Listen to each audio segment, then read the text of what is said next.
بسم اللہ الرحمن الرحیم۔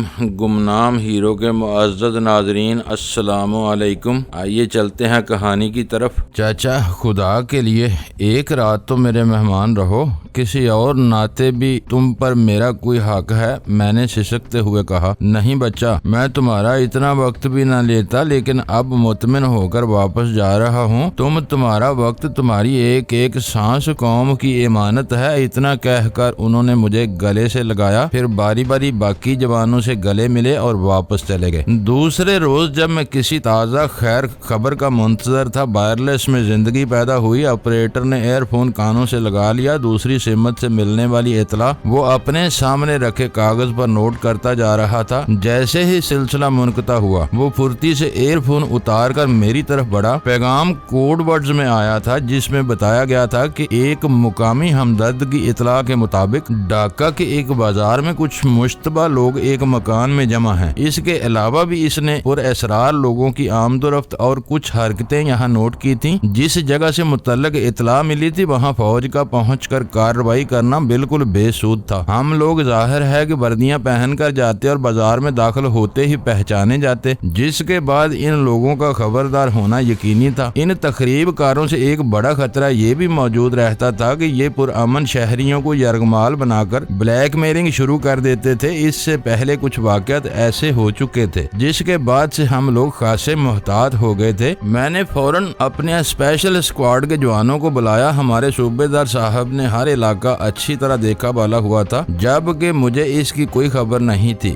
صوبے دار صاحب نے جلدی ایک کاغذ پر لکیریں لگا کر اس کا نقشہ بنایا، ارد گرد کے محلوں اور سڑکوں کی نشاندہی کی اور ممکنہ خطرات کی نشاندہی بھی کر دی۔ میں نے چند منٹ کے بعد ہی موقع محل کی مناسبت سے منصوبہ ترتیب دے لیا۔ تمام جوانوں کو میں نے سول کپڑے پہنائے، ضروری لیکن ہلکا اسلحہ ان میں چھپا ہوا تھا کہ کافی غور سے دیکھنے پر بھی نظر نہ آ سکے۔ اس کے بعد ایک ایک کر کے میں نے تمام جوانوں کو مختلف راستوں سے باہر نکالا اور خود بھی پیدل ہی اس اطراف چل پڑا۔ ہم نے آپریشنل آفس سیولین ایریا میں ہی بنا رکھا تھا۔ عام لوگوں کی نظروں سے تو پوشیدہ تھا، لیکن مجھے یہ امید تھی کہ مکتی باہنی کو بھی اس کا علم نہ رہا ہو۔ مکتی باہنی جن افراد پر مشتمل تھی، ان میں سے بیشتر کا تعلق مسلح افواج کی East Bengal Regiment, East Pakistan Rifle EPR اور مشرقی پاکستان کی پولیس سے تھا۔ ان کے افسر زیادہ تر بھارت کی باقاعدہ افواج کے SSG کے افیسر ہوتے تھے، جو بنگالیوں کا روپ دار کر ان میں کام کر رہے تھے۔ ان غیر ملکیوں کا علم سوائے خصوصی لوگوں کے اور کسی کو نہیں ہوتا تھا، اور عام طور پر بگوڑے بنگالی یہی سمجھتے تھے کہ افسروں کا تعلق بھی انہی سے ہے۔ ان بنگوڑے فوجیوں کو جو اسلحے سمیت سرحد پار کر گئے تھے، بھارتیوں نے ہاتھوں ہاتھ لیا تھا اور ان میں سے خاص لوگوں کو منتخب کر کے اپنی ملٹری اکیڈمیوں میں خصوصی تربیت دے کر دوبارہ مشرقی پاکستان میں داخل کر دیا تھا۔ عام بگوڑوں کے لیے سرحد کے نزدیک ہی ٹریننگ سینٹر قائم کر دیے گئے تھے، جہاں بھارتی افواج کے اعلیٰ افسران دن رات ان کی تربیت کر رہے تھے۔ شروع میں ان باغیوں کو عام قسم کا اسلحہ مہیا کیا جاتا تھا، پھر دیکھتے ہی دیکھتے بھارتیوں نے انہیں توپ خانہ بھی مہیا کر دیا، جس میں فیلڈ گنیں بھی تھیں۔ یہ بھارتی اسلحہ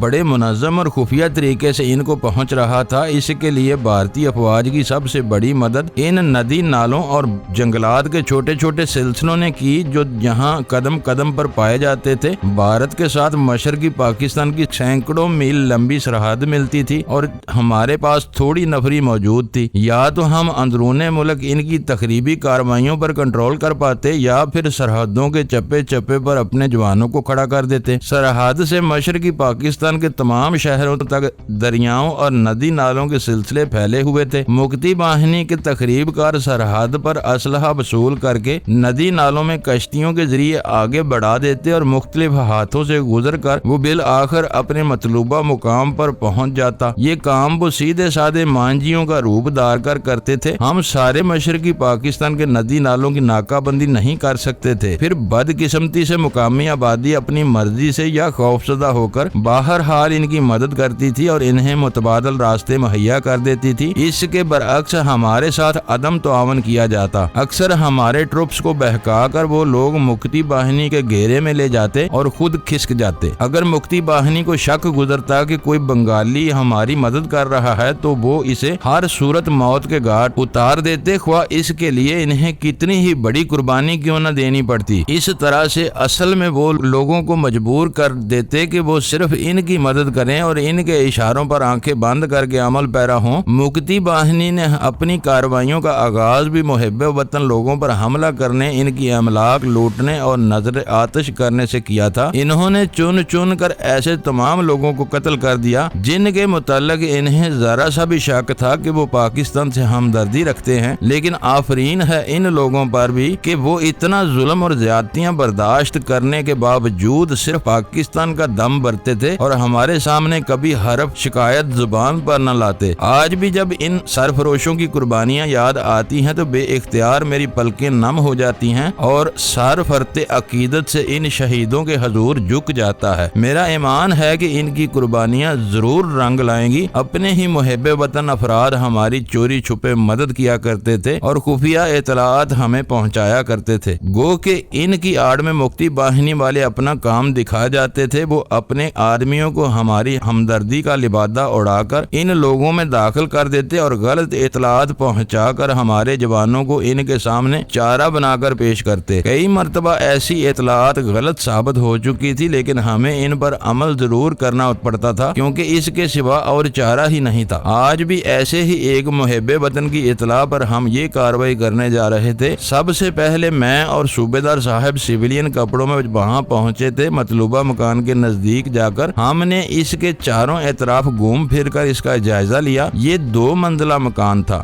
جس کی چھت دوسرے مکانات سے ملی ہوئی تھی۔ علاقہ پرانا اور رہائشی قسم کا دکھائی دیتا تھا۔ اپنی دانست میں دشمن نے بڑی چالاکی دکھائی تھی اور اس کے فرار کی تمام راہیں کھلی تھیں۔ ہمیں اس بات کا بھی علم تھا کہ ارد گرد کے مکانات میں بھی ان کے ہمدرد ہی رہتے ہیں جو وقت آنے پر انہیں ہر قسم کی مدد بہم پہنچائیں گے۔ اب ہمارے جوان بھی ایک ایک 2 کی شکل میں پہنچنا شروع ہو گئے تھے اور میں انہیں اشارے کنائیے سے صورتحال بتلا کر ان کے فرائض سے آگاہ بھی کرتا جا رہا تھا۔ تقریباً 20 منٹ کے بعد ہی تمام جوان اپنی اپنی جگہ مستعد کھڑے میرے اشارے کے منتظر تھے۔ میرا اشارہ پاتے ہی جوان بجلی کسی طرح حرکت میں آئے اور چاروں اطراف سے دیواریں پھلانگ کر ارد گرد کے 2-3 مکانات میں داخل ہو گئے۔ ان کے ذمہ وہاں کے مکینوں کو قابو کر کے مکانات کی چھتوں پر قبضہ کرنا تھا تاکہ تقریب کار اوپر آئیں تو انہیں اپنا منتظر پائیں۔ ہمارے پاس سٹین گنے، کچھ دستی بم اور دھواں پھیلانے والے بم تھے۔ میرے دونوں پہلوؤں پر 2 جوان آگے بڑھ رہے تھے۔ ایک طرح سے انہوں نے مجھے بھی دونوں پہلوؤں سے کور مہیا کر رکھا تھا۔ ہم بہت تیزی سے بھاگتے ہوئے اندر آئے تھے لیکن اپنی تربیت کے مطابق آہٹ پیدا نہیں ہونے دی تھی۔ مکان کے برآمدے میں ہی ایک کمرہ دکھائی پڑا جو شاید اندر سے بند تھا۔ فوجی تربیت کے مطابق میں اور دوسرا جوان دروازوں کے دونوں پٹوں کے ساتھ چپک گئے۔ ہم نے سٹین گنوں کو فائرنگ پوزیشن میں بالکل تیار کر رکھا تھا۔ میرا اشارہ پاتے ہی ہمارے تیسرے ساتھی نے دروازے کو زوردار لات ماری اور خود پرے جا گرا۔ اس کے ساتھ ہی ہم تیزی سے اندر کی سمت گھوم گئے جہاں 5 آدمی اپنے سامنے شراب کی بوتل رکھے ہکا بکا ہمیں گور رہے تھے۔ ہینڈز اپ، میں نے انہیں للکارا۔ وہ تمام کے تمام کسی میکان کی عمل کے تابع اٹھ کھڑے ہوئے اور اپنے ہاتھ کھڑے کر دیے۔ دیوار کی طرف گھومو، میں نے اگلا حکم دیا۔ انہوں نے میرے حکم کی تعمیل کی۔ میرے دونوں ساتھیوں نے پھرتی سے ان کی جیبیں ٹٹولی۔ 5 کی جیبوں سے بھرے ہوئے ریوالور برآمد ہوئے۔ میرے ساتھیوں کو ایسے لوگوں سے نمٹنے کی خصوصی تربیت حاصل تھی۔ ہم نے بمشکل 2 منٹ میں انہیں بے دست و پا کر کے ایک کونے میں ڈھیر کر دیا۔ ابھی آخری آدمی کو باندھ کر فارغ ہوئے ہی تھے کہ فائرنگ سے مکان کے در و دیوار لرزنے لگے۔ دوسری منزل پر بیٹھے لوگوں کو شک گزرا تھا اور انہوں نے کمروں کی کھڑکیوں پر مورچے سنبھال لیے تھے۔ خیریت گزری کہ مکان کے سامنے کا علاقہ خالی ہو چکا تھا اور لوگ ہماری بھاگ دوڑ سے خوفزدہ ہو کر بھاگ گئے تھے، ورنہ بہت جانی نقصان ہوتا۔ میں نے اپنے دونوں جوانوں کو قیدیوں کی حفاظت کے لیے چھوڑا اور خود ان سیڑھیوں تک جا پہنچا جو دوسری منزل کے اس کمرے کی طرف جا رہی تھی جہاں وہ لوگ مورچے جمائے بیٹھے تھے۔ ہمارے دوسرے ساتھیوں نے اس اثنا میں بڑی پھرتی اور جان پہچانی سے کوئی گولی چلائے بغیر ہی اپنا آپریشن مکمل کر لیا تھا۔ وہ دوسرے مکانات سے ان کی فائرنگ کا جواب دے رہے تھے۔ تقریب کاروں کو انہوں نے اپنی سمت الجھا رکھا تھا لیکن وہ نیچے سے بھی غافل نہیں تھے۔ انہیں علم تھا کہ ضرور ہم نیچے موجود ہیں۔ جب فائرنگ کی آواز پر بھی ان کے نچلے ساتھیوں کی طرف سے کوئی رد عمل ظاہر نہ ہوا تو انہوں نے سمجھ لیا ہوگا کہ قابو میں آ چکے ہیں۔ اس دوران جس کسی نے چھت کے ذریعے فرار ہونے کی کوشش کی وہ ہمارے دوسرے مکانات کی چھتوں پر موجود ساتھیوں کی گولیوں کا نشانہ بن گئے۔ میں آہستہ آہستہ سرکتا ہوا سیڑھیوں کے ایک کونے تک جا پہنچا۔ ابھی میں نے صورتحال کا جائزہ لینے کو سر اٹھا کر دیکھنا ہی چاہا تھا کہ اچانک ریڈ ٹٹ کی آواز سنائی دی۔ گولی میرے بالوں کو چھوتی گزر گئی۔ میں الٹ کر سیڑھیوں کے ساتھ ہی جا گرا اور اس طرح ظاہر کیا جیسے مجھے گولیاں لگ گئی ہیں۔ ایسے مواقع پر جوش سے زیادہ ہوش کی ضرورت ہوتی ہے۔ کمانڈوز کے لیے ان واقعات کی کوئی اہمیت نہیں ہوتی۔ اگر وہ اچانک گھیرے میں آ جائیں یا گولیوں کی بارش میں گر جائیں تو ان کا بلڈ پریشر نہ گھٹتا ہے نہ بڑھتا ہے۔ سچی بات تو یہ ہے کہ ہم لوگ ایسی چیزوں کو کھیل تماشے سے زیادہ اہمیت نہیں دیتے۔ سیڑھیوں میں موجود تخریب کار نے یہی سمجھا کہ میری چھٹی ہو گئی۔ وہ دھڑ دھڑ کرتا تیزی سے نیچے آنے لگا اور یہی میں چاہتا تھا۔ جیسے ہی وہ میرے نزدیک سے گزرا میں پنجوں کے بل اچھل کر کھڑا ہو گیا اور زوردار ہاتھ اس کی گردن پر مارا۔ وہ اپنی تیزی میں سیڑھیوں سے لڑکا اور سامنے دیوار سے جا ٹکرایا۔ اس کے زمین پر گرنے سے پہلے ہی میں نے اسٹین گن کو گھما کر اس کے سر پر دے مارا اور اس کے سر سے خون کا فوارہ ابلا اور میرے پیٹ پر لگنے والی زوردار ضرب سے ڈکراتا ہوا زمین پر آ رہا۔ اس سے نپٹتے ہی میں پھرتی سے سیڑھیاں چڑھ گیا۔ سامنے وہ دروازہ نیم با نظر آیا جس کے باہر میرا شکار پہرا دے رہا تھا اور فائرنگ کرنے والوں کو اس بات کا علم نہیں تھا کہ باہر کیا قیامت گزر گئی ہے۔ وہ اپنے کام میں جتے ہوئے تھے اور سر نیچے جھکائے کھڑکیوں سے اندھا دھند فائرنگ کر رہے تھے۔ میں نے دروازے کو ٹھوکر لگائی اور چند سیکنڈ میں میری اسٹین گن نے وہاں موجود چاروں تخریب کاروں کو چاٹ لیا۔ میں نے انہیں سر گھما کر دیکھنے کی مہلت بھی نہیں دی تھی۔ یہاں سے فارغ ہو کر نیچے آیا۔ تخریب کاروں کی مزاحمت ختم ہو چکی تھی۔ بچی سہمی ہوئی ایک کونے میں بیٹھی تھی۔ میں نے اس کی پوزیشن کو مد نظر رکھا۔ وہ بالکل محفوظ رہی۔ چند لمحوں بعد ہم باقیہ تخریب کاروں کو ہانکتے ہوئے باہر لے آئے۔ میدان جنگ میں دشمنوں کے بچے کو بچانے کے لیے کوئی کمانڈو اپنی فوج داؤ پر نہیں لگاتا، جبکہ اس بچی کے والدین انہی لوگوں کے ساتھی تھے، لیکن ہم میں موجود انسانیت ابھی زندہ تھی۔ یہ ہماری قوم کی بچی تھی۔ کیا ہوا اگر آج اس کے والدین اور ہمارے بیچ پرایوں نے نفرت کی ایک دیوار حائل کر دی تھی؟ آخر تھے تو ہم ایک ہی، ہمارا خمیر تو ایک مٹی سے اٹھا تھا۔ مکان کی کھڑکیوں سے لگے سہمے ہوئے خوفزدہ لوگ یہ تماشا دیکھ رہے تھے۔ میں نے بچی کو محبت سے گود میں اٹھا لیا۔ وہ اتنی دہشت زدہ تھی کہ ابھی تک اس کے منہ سے آواز بھی نکل نہیں پاتی تھی۔ اس دوران اس کے ماں باپ بھی آ گئے۔ پہلے تو اس کی ماں نے آگے بڑھ کر بچی کو دبوچ لیا، پھر خامد کو بچی تھما کر وہ اس جوان کی طرف لپکی جس کی جوان مردی نے اس کی جان بچائی تھی۔ اس نے دیوانہ وار اس کے سر ماتھے کو چومنا شروع کر دیا۔ وہ اس پر مٹی جا رہی تھی۔ بچی کے باپ کی حالت دیدنی تھی۔ وہ ٹکر ٹکر اپنے محسنوں کو دیکھتا رہا۔ چند منٹ کے بعد ہی ایک ایمبولینس اور ٹرک آ گئے اور ہم نے زخمیوں کو ایمبولینس میں ڈالا اور خود گرفتار شدگان کے ساتھ ٹرک میں بیٹھ کر اپنے ہیڈ کوارٹر کی طرف روانہ ہو گئے۔ ہمارے آپریشن روم سے قریباً 10-12 میل کے فاصلے پر ایک جگہ انٹیلیجنس کو تخریب کاروں کی کسی اڈے کی موجودگی کا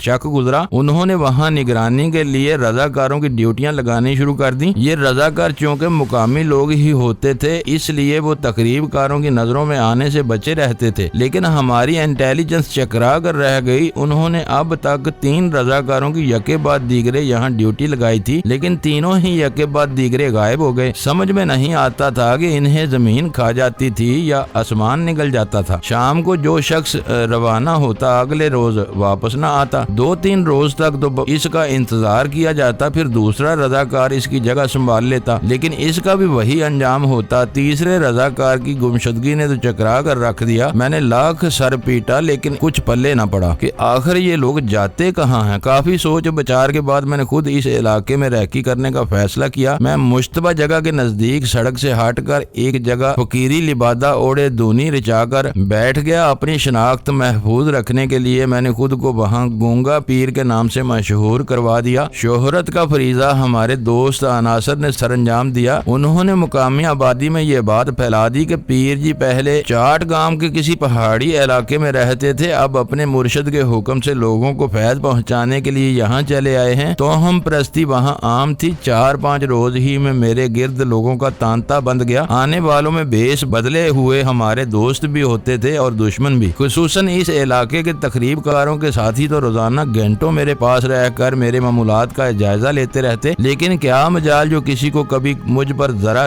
برابر شک گزرا۔ مختلف خواتین اور مرد مختلف حاجات لے کر آتے، مجھے بنگال بنگالی زبان کی بس تھوڑی بہت شدھ بت تھی، پلے خاک نہ پڑتا، یوں ہی کسی کو مٹی تھما دیتا، کسی کو صابن پر پھونک کر دے دیتا اور کسی کو ڈنڈا مار کر بگا دیتا۔ میرے چیلے چانٹوں نے مشہور کر رکھا تھا کہ شام سے پیر جی صبح تک مراقبے میں رہیں گے اور دوران عبادت میں اپنے قریب تو کیا دور دور تک کسی کو برداشت نہیں کرتا تھا۔ اس روز جب شام کو مجھے عقیدت مندوں سے فراغت ملی تو میں نے اگلے روز دکانداری بڑھانے کا فیصلہ کر لیا، کیونکہ گوہر مقصود ہاتھ آتا نظر نہ آتا تھا۔ میں خلاف معمول عشاء کے بعد اپنی جھونپڑی سے نکلا اور چھپتا چھپاتا قریبی کھیتوں کی طرف چل دیا۔ میرا یہ فعل قطعاً غیر ارادی تھا، میں کسی منصوبہ بندی سے اس طرف نہیں آیا تھا۔ ایک کھیت کے بیچوں بیچ چلا جا رہا تھا کہ اچانک ٹھٹک گیا۔ ایک مرد اور عورت کے بولنے کی آوازیں آ رہی تھی، دونوں بنگالی میں گفتگو کر رہے تھے۔ میں نے چھپ کر ان کی حرکات نوٹ کرنے کا ارادہ کیا۔ قریباً 5 منٹ تک وہ آپس میں کسی مسئلے پر الجھتے رہے، پھر مرد نے لڑکی کو ایک لفافہ تھما دیا اور خود سڑک کی طرف چل دیا۔ میرا ذہن اب عجیب مخمصے میں پھنسا تھا، لڑکی کا تعاقب کروں یا پھر اس نوجوان کا۔ بالآخر میں نے لڑکی کے پیچھے جانے کا فیصلہ کر لیا، کیونکہ میری دانست میں اس نے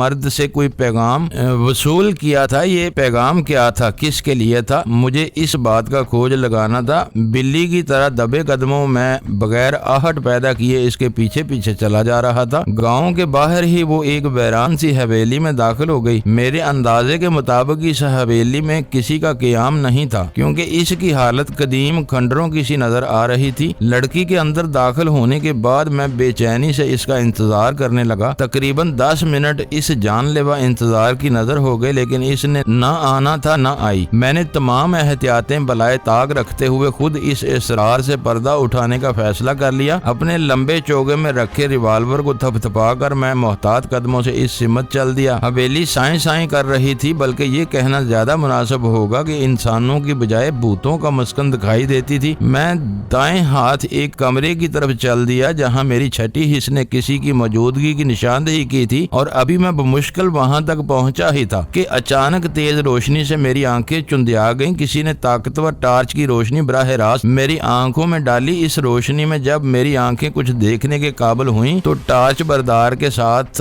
ہی ایک ہٹا کٹا بنگالی بھی نظر آیا، جس کے کندھے سے لگی اسٹین گن میری طرف تنی ہوئی تھی۔ بہت چالاک بنتا تھا گنڈا، اسٹین گن والے نے نفرت سے کھولتے ہوئے کہا۔ میں خاموش کھڑا اسے گھورتا رہا، اس کا لہجہ اس کے غیر ملکی ہونے کی چگلی کھا رہا تھا۔ ٹارچ والا اس دوران کھڑا چپ چاپ دیکھتا رہا۔ کون ہو تم؟ اسٹین گن والا گرایا۔ میں نے اس طرح ظاہر کیا جیسے اس کی بات سنی ہی نہ ہو۔ اس امر کا جائزہ لیتا رہا کہ وہاں ان دونوں کے علاوہ کوئی اور تو نہیں ہے۔ بظاہر تو ایسا ہی نظر آتا تھا، لیکن میری چھٹی حص نے مجھے بھی کبھی دھوکہ نہیں دیا۔ رہ رہ کر ایک ہی سوال میرے ذہن میں ناچتا رہا کہ لڑکی آخر کہاں غائب ہو گئی؟ اگر لڑکی بھی یہیں کہیں ہے تو پھر اور لوگ بھی یہاں ہوں گے، لیکن وہ سامنے کیوں نہیں آتے؟ یقیناً اس میں کوئی مصلحت ہوگی، میں نے سوچا، اور خود فی الحال حالات کے رحم و کرم پر چھوڑنے کا فیصلہ کر لیا۔ یوں نہیں بتائے گا گنڈا، ٹارچ والے نے دانت پیستے ہوئے کہا۔ ٹھیک ہے، لے چلو بدماش کو، اسٹین گن والا بولا۔ انہوں نے ابھی میری تلاشی لینا بھی مناسب نہیں سمجھا تھا۔ یا تو بے پرواہ لوگ تھے یا انہیں اپنے انتظامات پر بڑا ہی اعتماد تھا۔ بعد میں مجھے پتا چلا کہ انہوں نے واقعی میرے لیے فرار کی کوئی راہ نہیں چھوڑی تھی۔ چلو، مسلح شخص نے اسٹین گن سے اس دروازے کی سمت اشارہ کیا جس سے میں گزر کر اس حال کو پہنچا تھا۔ میں بغیر ایک لفظ بولے اسی سمت مڑ گیا۔ ٹارچ والا میرے آگے آگے لیکن ایک طرف ہٹ کر چل رہا تھا۔ کبھی کبھی وہ ٹارچ جلا کر راستے کی نشاندہی کر دیتا۔ اس کے پاس اسلحہ نہ ہونے کا سوال تو پیدا ہی نہیں ہوتا تھا۔ شاید دانستہ اس نے ابھی تک دوسرے ہاتھ میں پستول نہیں پکڑا تھا۔ وہ مجھ پر نفسیاتی دباؤ ڈال کر یہ ثابت کرنا چاہتے تھے کہ ان کے نزدیک میری کوئی اہمیت نہیں۔ اپنا اور اپنے غالب کا فاصلہ آہستہ آہستہ کم کرو، اسے نزدیک آنے کا موقع دو، کیونکہ تم اپنا کوئی بھی حربہ دور سے اس پر نہیں آزما سکتے۔ ٹریننگ میں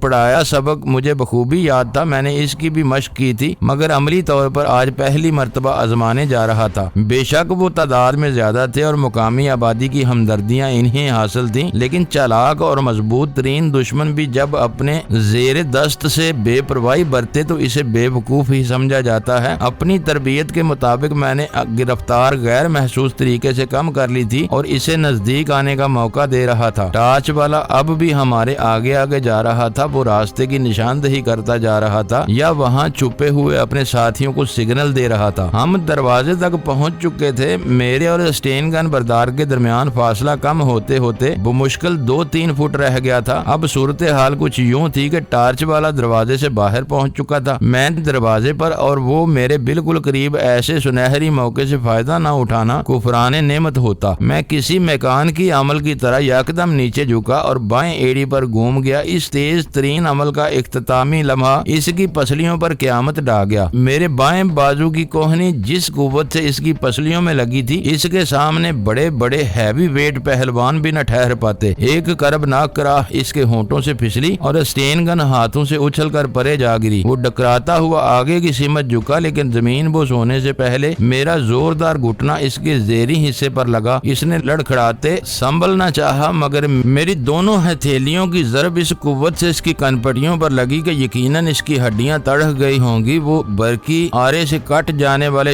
درخت کی طرح لہرایا اور زمین چاٹنے لگا۔ یہ سارا عمل چند سیکنڈ ہی میں ظہور پا گیا۔ اس سے پہلے کہ اس کا ساتھی اپنے بکھرے حواس مجتمع کر کے اپنے کپڑوں میں چھپا ہوا پستول نکال کر مجھ پر پلٹے، میں زکنت برتا ہوا اس پر جا گرا۔ جسم کی ساری توانائیاں میرے ہاتھوں میں سمٹ آئیں اور میرے ہاتھوں کے فولادی شکنجے سے اس کی گردن نے تب امان پائی جب اس کی آنکھیں حلقوں سے باہر ابل پڑیں اور وہ ایک طرف ڈلک گئیں۔ پھر شاید میرے اس لاشعوری عمل نے، جو میں نے اپنی چھٹی حص کے تابع ہو کر انجام دیا تھا، میری جان بچا لی، ورنہ تو کوئی کسر باقی نہیں رہ گئی تھی۔ میں مغلوب سے ابھی نمٹ کر اٹھنے کا ارادہ ہی کر رہا تھا کہ میری دائیں سمت آہٹ ہوئی۔ آنے والا مجھے نظر نہ آیا، لیکن میں نے اپنے شکار کے سینے سے اٹھ کر کھڑا ہونے کی بجائے اس کے بائیں پہلو میں لڑکنی لگائی اور گولی میرے بالوں کو چھوتی گزر گئی۔ بھاگو! میرا شعور چلایا۔ میں اٹھنے کی بجائے ٹونیاں لگاتا اسی کھیت میں جا گھسا جس سے گزر کر اس حویلی میں آیا تھا۔ حملہ آور بھی اب سر پر پہنچ گیا تھا۔ پھر اس کے ہاتھ میں پکڑے ریوالور نے شعلے اگلنے شروع کر دیے، لیکن اس منظر کو دیکھنے کی سعادت میرے نصیب میں نہ آئی۔ میں دان کی فصل میں گھستا اس سے دور ہی دور ہٹتا چلا گیا۔ حملہ آور نے چلا کر بنگالی زبان میں شاید اپنے ساتھیوں کو خبردار کیا تھا۔ اس کے ساتھ ہی میرے دو اطراف آتشی اولے برسنے لگے۔ کھیت کے جس حصے میں میں پہنچ چکا تھا وہاں فصل نسبتاً نیچی تھی اور میرے کھڑے ہونے پر بمشکل میرے داڑھ تک پہنچتی۔ اپنے ذہن کو کبھی رخصت نہ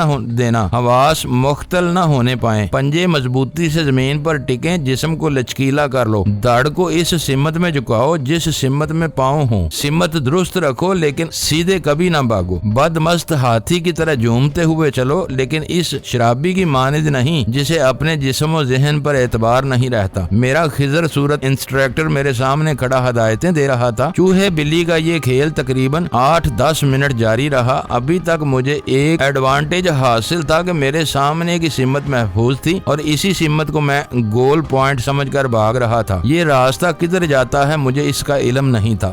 گور اندھیارے کھیتوں میں سرسراتی ہوائیں، تو عقب میں آنے والے کف اڑاتے حملہ آوروں کی گالیاں، فائرنگ کا بے ہنگم شور، اور میں تھا یا میرے مدد پر خدا کی ذات۔ میں لفظی طور پر نہیں، حقیقتاً دیوانہ وار دوڑ رہا تھا۔ اپنی بقا کی جنگ میں نے اپنی ساری توانائیاں جھونک دی تھی۔ اسی محفوظ سمت نے بالآخر مجھے ایک گاؤں کے نزدیک پہنچا دیا۔ میں نے بھاگتے بھاگتے ہی اپنا واحد اثاثہ آٹومیٹک پستول اپنے جولے سے نکال کر ہاتھ میں پکڑ لیا تھا اور میری ہتھیلیاں پسینے میں بھیگنے لگی تھی۔ انگلی ٹریگر دبانے کو بے قرار تھی، لیکن انہیں ڈاج دینے کے لیے ابھی تک میں نے ایک فائر بھی نہیں کیا تھا۔ میرے قدم بھی میرے ارادوں کی طرح ابھی تک مضبوط اور توانا تھے۔ گاؤں کے اساس سامنے ابھرے تو ذہن میں چھپے اندیشے بھی کل بنانے لگے۔ گاؤں والے ان کے حمایتی نکلے تو میرا حشر یقیناً وہی ہوگا جو شکاری کتوں کے قابو میں آ جانے والے شکار کا ہوتا ہے۔ میں ان کے ایک ساتھی کو مردہ اور دوسرے کو نیم مردہ کر کے پھینک آیا تھا۔ قابو پاتے ہی وہ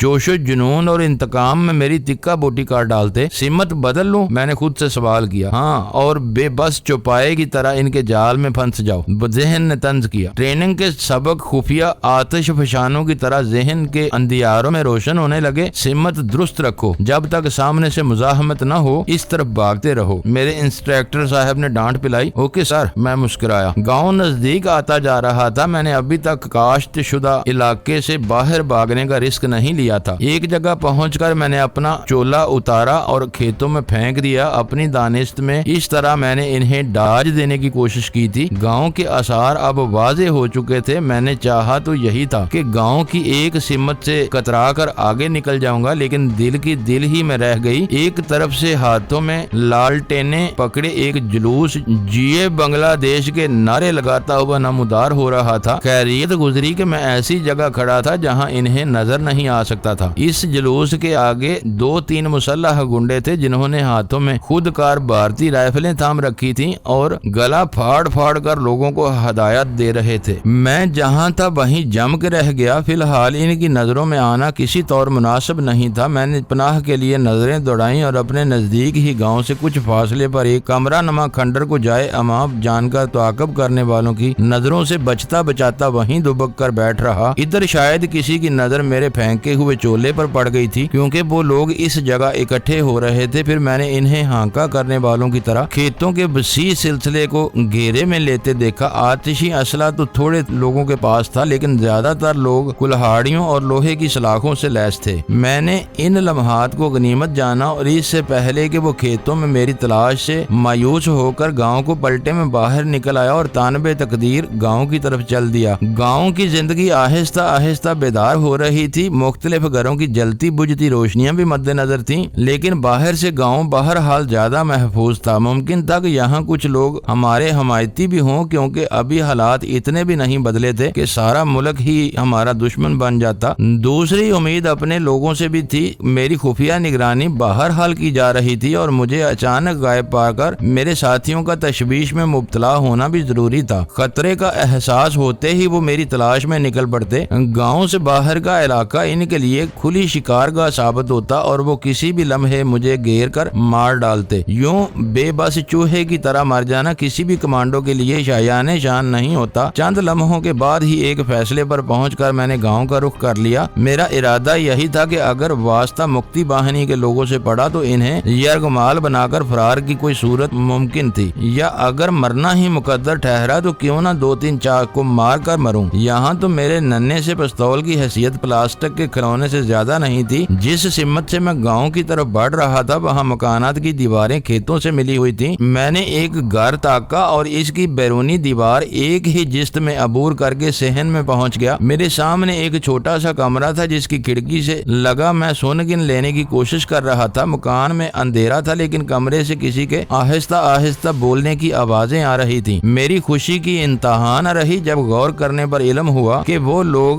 بہاری لہجے کی بنگالی اور اردو ملا جلا کر بول رہے تھے۔ میں نے گھٹنوں کے بل جھکتے ہوئے اپنا سر اوپر اٹھایا۔ اب میں کھڑکی سے باہر آنے والی معمولی آوازیں بھی سن سکتا تھا۔ کسی نے بنگالی میں کہا، ابھی تک مدد کے آثار نظر نہیں آتے، شاید وہ لوگ سڑک کے راستے آ رہے ہوں۔ دوسری آواز نے اردو میں تسلی دی، اوہ خدا، اوہ خدایا، ان کے یہاں پہنچنے تک کیا باقی رہے گا۔ پہلی آواز دوبارہ سنائی دی، تشویش لہجے سے عیاں تھی، اللہ پر توکل رکھو، وہ لوگ ہم سے زیادہ فکر مند ہوں گے۔ اردو میں کہا گیا، عثمان بھائی آدھا گھنٹہ تو ہونے کو آیا ہے، کوئی 1000 میل سے تو کسی کا آنے کا نہیں۔ بنگالی لہجے کی اردو میں کہا گیا، سمی بھائی صبر۔ وہی آواز دوبارہ ابھری جسے عثمان بھائی کہہ کر مخاطب کیا گیا تھا۔ عثمان بھائی کے نام پر میں چونکا۔ محمد پورا آنسا عثمان ایک تکون میرے ذہن میں بن گئی۔ امید کی ایک کرن نے مایوسی کے گور اندھیرے میں سر ابھارا۔ خدا کرے یہ وہی عثمان بھائی ہو، میرے دل سے دعا نکلی۔ پھر میرے ذہن نے مثبت سمت رہنمائی کی اور مجھے احساس ہوا کہ مدد سے ان کی مراد پاکستانی فوج ہے۔ یہ ہمارے آدمی تھے جنہیں ایمرجنسی تربیت دے کر مشتبہ مقامات پر ہم نے مکتی باہنی کے حمایتیوں کے بیس میں بھیجا ہوا تھا اور انہی مہربانوں کے ذریعے ہمیں تخریب کاروں کی آمد کی اطلاع ملا کرتی تھی۔ یہ لوگ جان ہتھیلی پر رکھ کر کام کرتے تھے۔ آج تک ایسے کسی پاکستانی کی لاش مکمل نہیں ملی تھی جس پر شک ہو جانے کے بعد ان لوگوں نے اسے موت کے گھاٹ اتار دیا ہو۔ ان کی درندگی اور بربریت اس درجے انتہا کو پہنچ جاتی تھی کہ وہ ایسے لوگوں کے مختلف اعضاء باری باری کاٹ کر انہیں موت کے گھاٹ اتار دیتے اور پھر لاش مسخ کر کے پھینک دیتے۔ میں نے خود آگے بڑھ کر حالات کا جائزہ لینا چاہا لیکن ایسا کرتے ہوئے معاملے کے منفی پہلو کو میں نے نظر انداز نہیں کیا تھا اور اپنی سوچ کے برعکس پیش آنے والے حالات سے نمٹنے کے لیے ذہنی اور جسمانی طور پر تیار تھا۔ میں نے کھڑکی کے راستے ہی اندر داخل ہونے کا فیصلہ کیا تھا۔ پچھلی راتوں کا چاند آسمان کے ایک کونے سے سرکتا اس کھڑکی کے عین سامنے اپنی کرنیں بکھیر رہا تھا۔ یوں تو اب میری آنکھیں اندھیرے میں اچھی طرح دیکھنے کے قابل تھیں مگر چاندنی نے منظر خاصا واضح کر دیا تھا۔ میں نے زکند بری اور ایک ہاتھ کے زور پر ماہر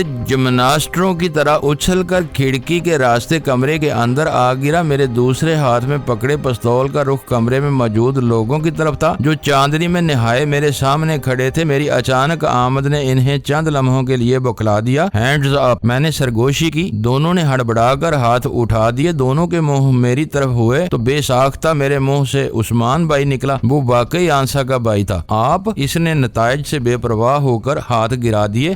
معاف کرنا۔ میں نے بھی شرمندہ ہو کر پستول والا ہاتھ جھکا دیا۔ عثمان میرے اندازے کے مطابق ہمارا ہمدرد نکلا۔ وہ ایک محب وطن بنگالی کے گھر اس کے رشتہ دار کے بیس میں قیام پذیر تھا اور چھپ کر تقریب کاروں کی نگرانی کر رہا تھا۔ ان لوگوں نے بتایا کہ گاؤں میں کافی دیر سے ہنگامہ برپا ہے کہ کوئی پاکستانی افسر بھاگ کر اس طرف آ نکلا ہے اور مکتی باہنی والے لوگوں کو یہ کہہ کر ورگلا رہے ہیں کہ اگر انہوں نے اس پاکستانی افسر کو زندہ بچ کر جانے دیا تو وہ فوج کی کمک لے کر یہاں آ جائے گا اور سارے گاؤں کو تہس نہس کر کے رکھ دے گا۔ یہاں یہ پروپیگنڈا خاصا رواج پا چکا تھا کہ جب پاکستانی فوج کارروائی کرتی ہے تو وہ اچھے برے کی تمیز ملحوظ نہیں رکھتی اور گندم کے ساتھ گن بھی پس جاتا ہے۔ بیچارے سیدھے سادے بنگالی ان کے زہریلے پروپیگنڈے کے زیر اثر ہی میری تلاش میں گھروں سے باہر نکل آئے تھے اور اپنی بقا کے لیے مجھے گھیر کر مارنے کے چکر میں تھے۔ عثمان کے پاس ایک چھوٹا سا ٹرانسمیٹر تھا جو اس نے گھر کے ایک محفوظ کونے میں چھپا رکھا تھا۔ میں نے سب سے پہلے اپنے ساتھیوں سے رابطہ کیا جنہوں نے میرے زندہ بچ نکلنے پر خدا کا شکر ادا کیا۔ انہوں نے بتایا کہ پیغام تو انہیں پہلے ہی مل چکا ہے اور یہ بھی اندازہ تھا کہ مفرور میں ہی ہو سکتا ہوں جس کا تقریب کار تعاقب کر رہے تھے، لیکن فضائی امداد ابھی تک اس لیے نہیں بھیجی گئی تھی کہ وہ لوگ پہلے اس علاقے کو اچھی طرح گھیرے میں لے لینا چاہتے تھے اور یہ عمل خاموشی سے وقوع پذیر ہو گیا۔ یہاں 2 اسٹین گنیں بھی موجود تھیں جو بوقت ضرورت استعمال کرنے کے لیے عثمان اور اس کے ساتھی کو دی گئی تھی۔ ہم نے مکان کے داخلی دروازے کی کنڈی لگا لی اور خود کمرے کی چھت پر مورچے قائم کر لیے۔ یہ سب کچھ حفاظتی اقدامات کے پیش نظر تھا کیونکہ اس بات کا خطرہ بہرحال موجود تھا کہ مدد آنے سے پہلے کہیں دشمن ہم تک نہ پہنچ جائے۔ میرے اندیشوں نے بالآخر حقیقت کا روپ دھار لیا۔ کھیتوں میں میری تلاش سے مایوس ہو کر وہ لوگ اب گاؤں کی طرف آ رہے تھے۔ شاید اس مجمع میں کسی نے اس گھر میں موجود مشتبہ مہمان کا ذکر کر دیا ہوگا کیونکہ عثمان بہاری تھا اور بہاریوں کو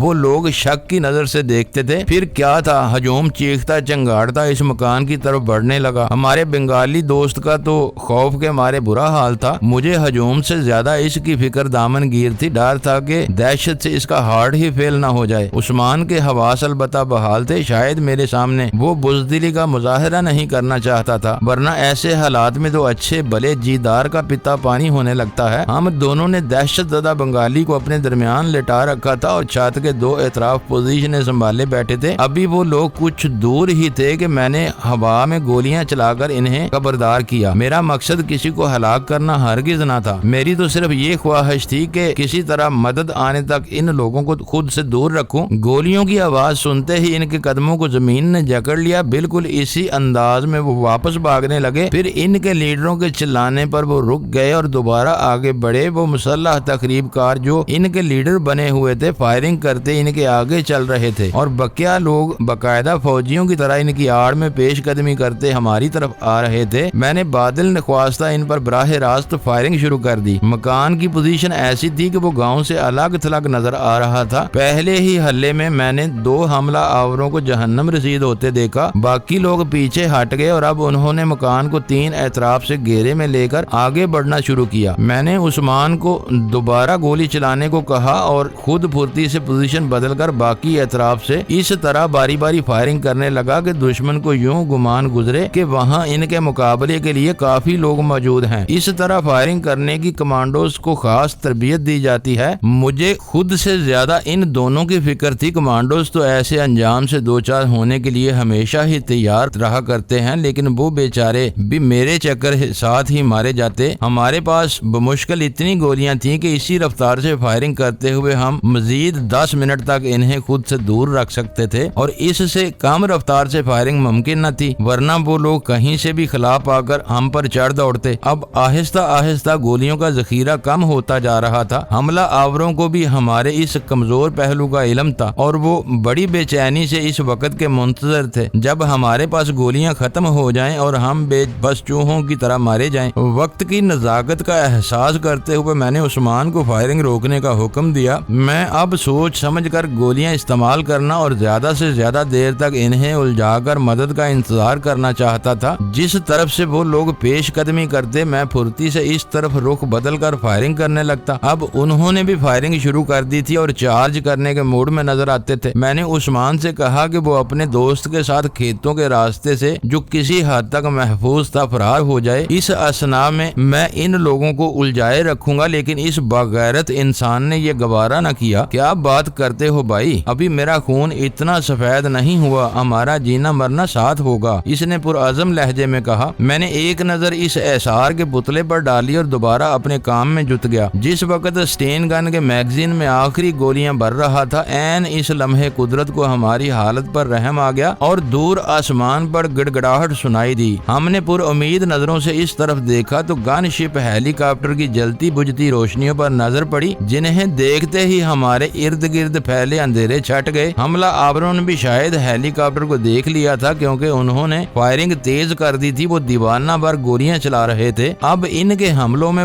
بلا کی شدت پیدا ہو چکی تھی۔ میں ایک ایک گولی سنبھال کر خرچ کر رہا تھا۔ آخری لمحات میں لڑائی نے بہت شدت اختیار کر لی۔ میرا پستول عثمان نے سنبھال لیا تھا اور وہ نیچے اتر کر داخلی دروازے کے پیچھے چھپ کر ناگہانی حملے کا مقابلہ کرنے کے لیے پر تول رہا تھا۔ ہیلی کاپٹر کی آواز نے خوفزدہ بنگالی کا حوصلہ بھی بڑھا دیا تھا۔ اس کے چہرے سے نچڑتا ہوا خون آہستہ آہستہ دوبارہ گردش کرنے لگا تھا۔ ہیلی کاپٹر اب ان لوگوں کے سروں پر پہنچ چکا تھا۔ اس کے نیچے لگی تیز سرچ لائٹس نے دن کا سا سما پیدا کر دیا تھا۔ پہلے تو ہیلی کاپٹر سے ان لوگوں کو ہتھیار ڈالنے کی وارننگ دی گئی، جس کے جواب میں انہوں نے گالیاں بکتے ہوئے اوپر کی سمت فائرنگ شروع کر دی، جو بالکل فضول تھی۔ یہ صورتحال دیکھ کر ہیلی کاپٹر نے ان کے سروں پر چکر کاٹا اور اس کی طاقتور گنوں نے سرخ شعلے اگلنے شروع کر دیے، جنہوں نے پہلے ہی حلے میں 5 حملہ آوروں کو نگل لیا۔ باقی لوگ سر پر پاؤں رکھ کر بھاگے، لیکن اب ان کے فرار کے راستے مسدود تھے، کیونکہ فضائی مدد میں دیر ہی اس لیے ہوئی تھی کہ ہماری پیدل فوج کے جوان مطلوبہ علاقے کو گھیرے میں لے رہے تھے۔ چند منٹ کے بعد ہی سامنے کا علاقہ یوں صاف ہو گیا جیسے یہاں کوئی تھا ہی نہیں۔ میری خاص یونٹ کے 2 جوان ہیلی کاپٹر سے اتر کر نیچے آئے اور بھاگتے ہوئے ہم سے لپٹ گئے۔ اس طرح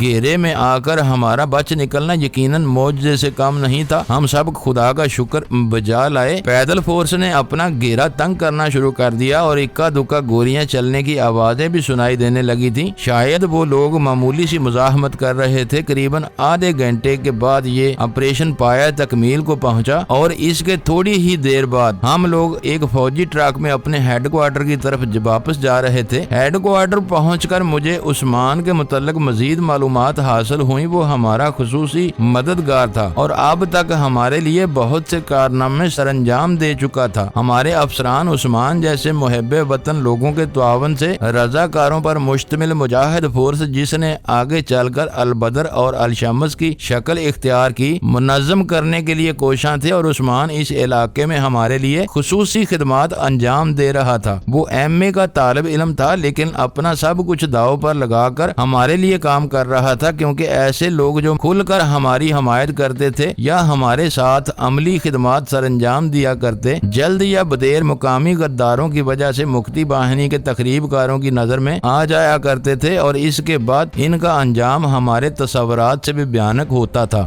معزز ناظرین، لائک کریں، شیئر کریں اور کمنٹس باکس میں پاک آرمی زندہ باد، پاکستان پائندہ باد کا نعرہ ضرور درج کر کے اپنے ملک پر فخر کریں اور پاکستان کی بنیادیں مضبوط کرنے میں اپنا کردار ادا کریں۔ ویڈیو دیکھنے کا شکریہ۔ معزز ناظرین، اپنا خیال رکھیے گا اور ہمارے چینل کا بھی۔ ISI پاک آرمی زندہ باد، پاکستان پائندہ باد۔